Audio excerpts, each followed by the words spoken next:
What do you get if you combine the most heartwarming children's story with the most beautiful illustrations, all created with quilling? The answer is this wonderful book, Just a Worm. In this interview, I talked to the fabulous Marie Boyd, author and illustrator of Just a Worm, and talk about how the book came to be, the journey they've been on over the last year since it was published, and Marie's own story as a quiller too. So sit back and enjoy. Welcome, Marie. Thank you so much for spending some time with me this morning. Thank you so much for having me on, Rachel. I'm really excited to talk with you. Yeah, thank you for being here. I should say we're going to be talking a lot about your wonderful book, Just a Worm, in just a little while. But first of all, I just wanted to talk a little bit about you as a person, because the more I learn about you, the more fascinated I am. Now, I'm going to have to read this bit because you're an associate professor of law at the University of South Carolina School of Law, and you have a chemistry degree from Harvard. So you're obviously really talented academically. So for the creative side of you, has that always been something that's kind of been traveling alongside you, or is it something you've discovered later in life? It's always been something that's been really important to me. So, as a child, I did lots of arts and crafts with my parents, and my parents are both incredibly creative people. And they always, even when it wasn't something directly related to their career, like always made time, and they still always make time for art in their life. And so, it's just always been something that I've really enjoyed and been drawn to. That's lovely to hear. So has quilling been a long-term thing, or was that a more recent discovery? How did you find out about quilling? Yeah, it was really by chance. And it was fairly recent. When I say fairly recent, like a little about a decade or so ago. And I was actually in a craft store getting supplies for another project. And they had a basket of quilling supplies on the counter that were on sale. And I'm very drawn to paper, and I've always collected different papers because before I started quilling, I made a lot of cards and I like to draw and paint. And so I was always just looking for paper. And so I saw these strips of paper and I didn't know what they were. And I don't think at that point, at least I hadn't like consciously like seen quilling. And so I was really curious. And so I looked it up on my phone right there. And I thought, this sounds wonderful. This sounds like something that I would really enjoy. And so I bought a lot of the supplies and then started quilling. And then once I started quilling, I started noticing quilling in other places. And I just fell in love with it. Yeah, I still do other arts and crafts, but quilling, there's just something about it that I find really relaxing and grounding, and it just brings me a lot of joy. In 2022, 23, I've been exploring your website, and I see that you were one of four artists selected to take part in Columbia Metropolitan Airport's Art in the Airport program. Now, one of four artists, that's a big deal, isn't it? How did that come about? What was it all about? So that was really a lot of fun. So I had been looking for opportunities within my local community to share my art. And so I had seen art in the airport previously, and I like always love when I travel and we're going through airports when they have local artists and I can look at what they're doing, and I think it just sort of breaks up the travel a little bit, and it can be really beautiful.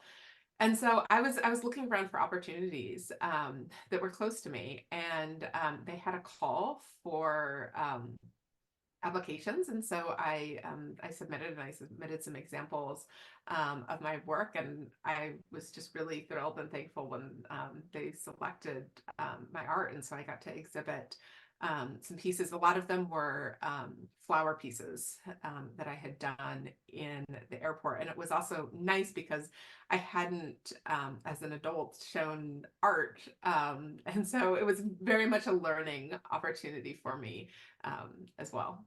Yeah. And that was lots of quilled art, wasn't it? Yes, it was. I do mix quilling sometimes with a little bit of watercolor. Sometimes I use watercolor on the backgrounds, but it was all quilled. Yeah, it was nice because I had a reception in the airport, and so there were travelers like just passing by, and so I got to talk to people as they were going through the airport, and I had a number of people who reached out to me over email and who had questions about quilling or were excited to learn more about quilling and see my art in the airport, which was nice. That's And right now, you are celebrating the 1 year anniversary of the publication of your wonderful book, which I have here. I've got my copy. It was Oh, blurry. wonderful. I won't show mine. It's there behind you by your shoulder. Congratulations, 1 year Thank on. you. So 1 year on, how has the year been? Has it been, a whirlwind of book signings and meeting people? Yeah, it's been so much fun. So I don't have a great sense of time these days, but World Read Aloud Day was earlier this month, and so I got to read to some elementary school students, and I did it over. It was virtual, um, and it was so fun to hear their questions about the book and about quilling. And one of the things that I was so excited about is their art teacher had introduced them to quilling and given them an opportunity to make some quilled art. And so they sent me some of the pictures of the art that the kids had made. And that has been one of the things that has just been such a joy. Like sometimes I will open up my email and somebody will send me a picture of something that they quilled that was inspired by the book or that a child in their life has quilled, and that has just been so much fun. I'm always so excited. It always feels like a little gift when I open up my email and I see a picture of something that somebody has created and taken the time to share with me. Oh, I So it's bet been a that lot of must fun. be so special. Yeah. Now, I mean, I can't read your book aloud without tearing up, honestly. I just think it is so charming and such a gorgeous story. Tell us a bit more about it for people who haven't discovered your book yet.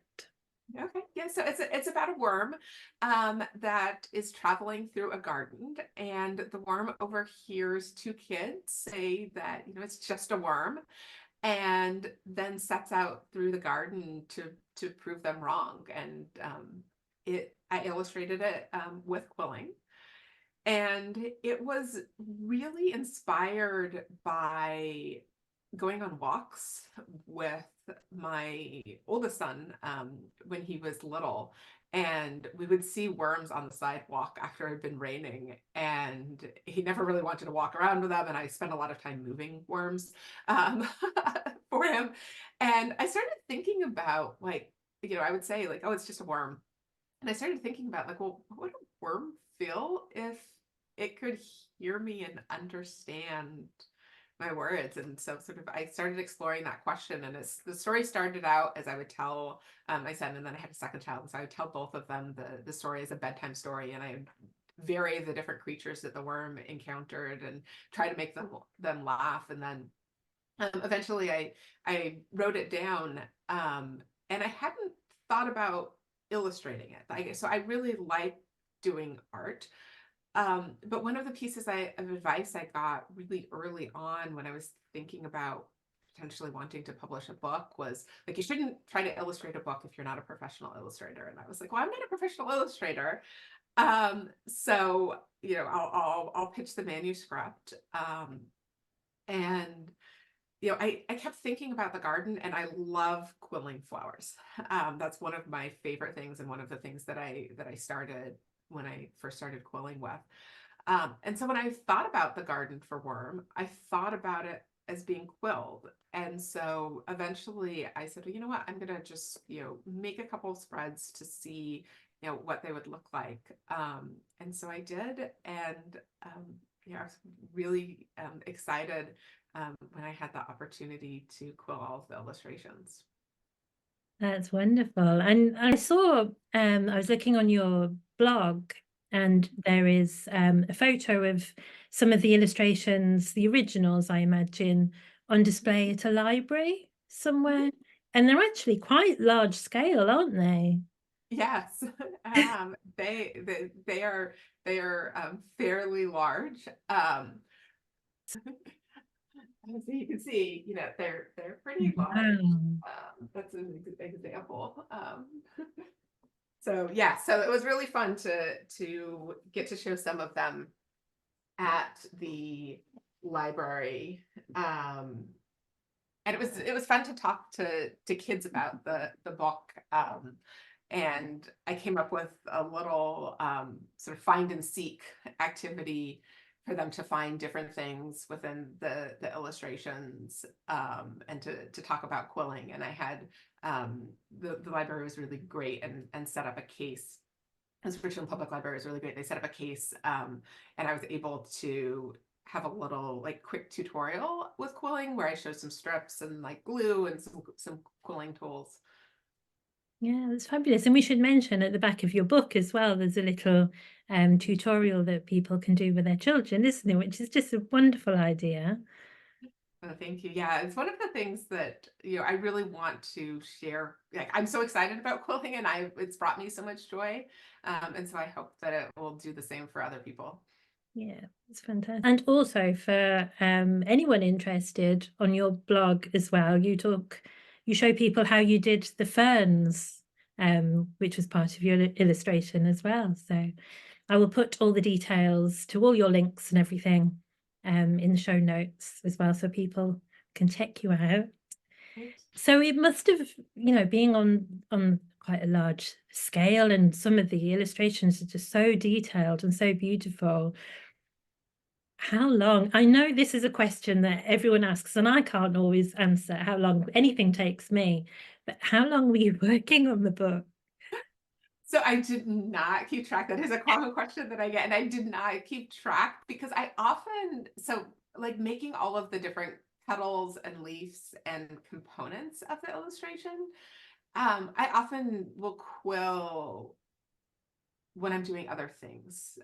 So like I know some people who knit, and I think I from conversations with them, I think I treat quilling somewhat similarly when I can. And then I'll just take a little container that has some strips and a tool and a little bit of glue, and so I can make coils like while I'm waiting for an appointment, or waiting for my kids after school. And so I had been making the parts for quite some time and then just storing them. Um, and so I really don't have a great sense of like how many hours, but it was a lot. Yeah, I can imagine. And I know that anybody watching this who has any experience with quilling will be able to appreciate just the labor of love this book must have been for you. So having said that, would you do it again? Is there another one that we can maybe look forward to? So I am working on a second book, and the plan is to quill the illustrations for that as well, with the same publisher, so Green Willow. And I also have a bunch of other ideas for books that are sort of at an earlier stage that I'm working on making some sample art for. So I hope so. Wonderful. Oh, that's so good to hear. How about your crafting setup? Do you have a dedicated craft room, studio, or I know you've said that you kind of quill on the go as well, but tell us a bit about your kind of craft environment. Yeah, so I often quill wherever I'm at. I spend a lot of time quilling when I'm watching TV shows at night, or when I'm waiting for kids at activities, because it's something that I can do, particularly if I'm making basic coils. I can make them and do other things, and I do have a small craft area. It's a small craft room. Um, I don't tend to do a lot of work there. It's really the place that I store a lot of my craft supplies. I do work there sometimes when the tables are clean enough that I can actually work there, but they often have like piles of things. And so like if I'm working on a bigger quilling piece, I'll like lay it out on the table and then just like add the individual pieces over time. And so I don't actually like make the coils oftentimes sitting there. It's more like the assembly. Um, One of the things that I think has changed about how I do arts and crafts as I've gotten older is that I used to really feel like I just needed a really large block of time, and it had to be like the only thing that I was focusing on. And I still do need that to some extent, and I like having that when I can. But I also realized sort of the practical reality is that I would not be creating probably much of anything if I only created when I had, you know, hours of free time and like all of my other responsibilities and chores were done. So I try not to let the messiness of my craft room or my desk or the fact that I sometimes feel like I'm being pulled in a lot of different directions keep me from just saying, you know what, I have 5 minutes. Like, what can I do in 5 minutes? And just over time, that really adds up. That's really important, I think, to stress to people because it can be so hard. It can be so easy for life to get in the way, can't it? But yeah, like you say, what you can do in 5 or 10 minutes. Yeah, that's worth highlighting, folks. Yeah, wonderful. And what kind of widths of paper do you vary the different widths that you use? Do you have a certain go-to? Um, what kind of materials do you like to use? I do. So I vary the widths quite a bit. Um and you know, I do some like I have an electronic cutter and I use that sometimes. I didn't start really using that until I got really serious about working on the book. And I just realized I was going to be spending a lot of time cutting paper.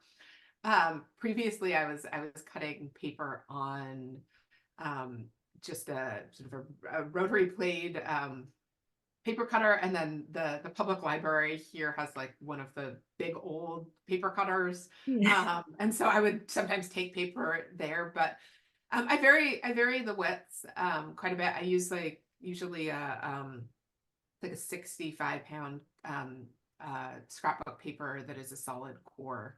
Mm. And I cut a lot of it myself. You know, I started by buying strips because it was easy, but one of the things that I saw them, and that's what introduced me to quilling. But what's you know, it's easier, I think, to have a slotted quilling tool.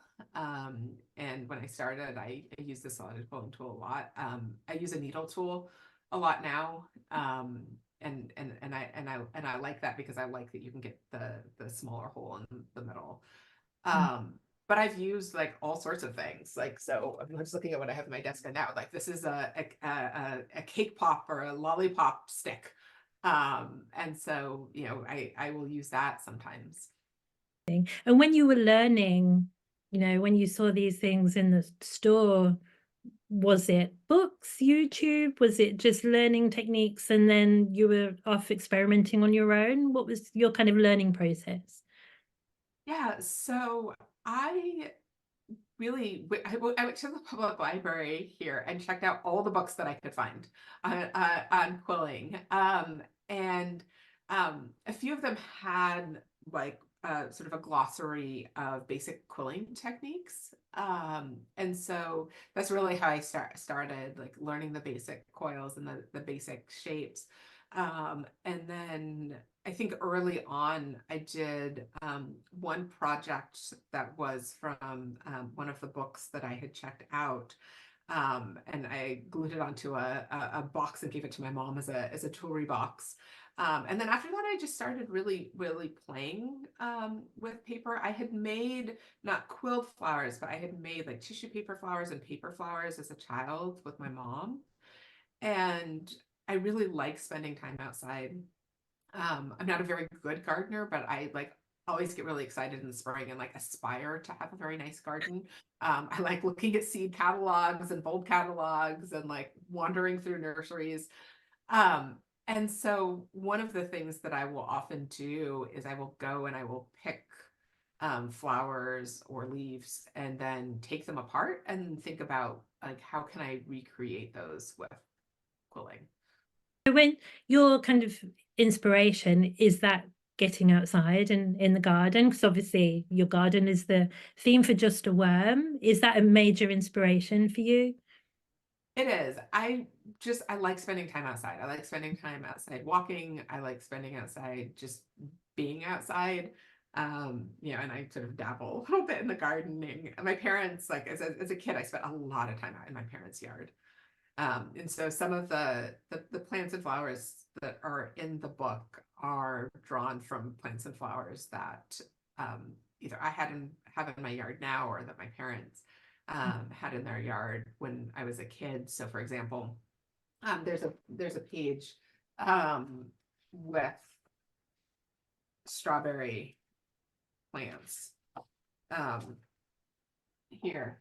And so my parents had a strawberry patch when I was growing up. And so I would spend a lot of time outside in the strawberry patch. And so I wanted to include it in the book because it was just something that has a lot of good memories for me. I would, spend a lot of times just sitting out there and eating them.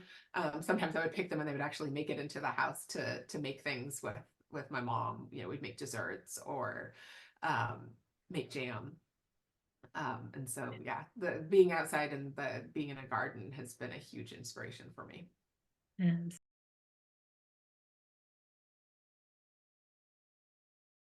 I'm always thrilled when people pick up the book, and if they haven't seen or been introduced to quilling, are curious about quilling.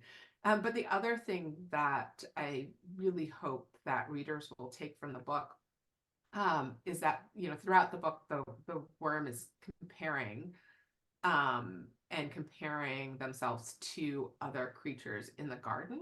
And I think that it's very easy to like I know I do it, like I'll compare myself to other people and then to sometimes feel like I'm really falling short.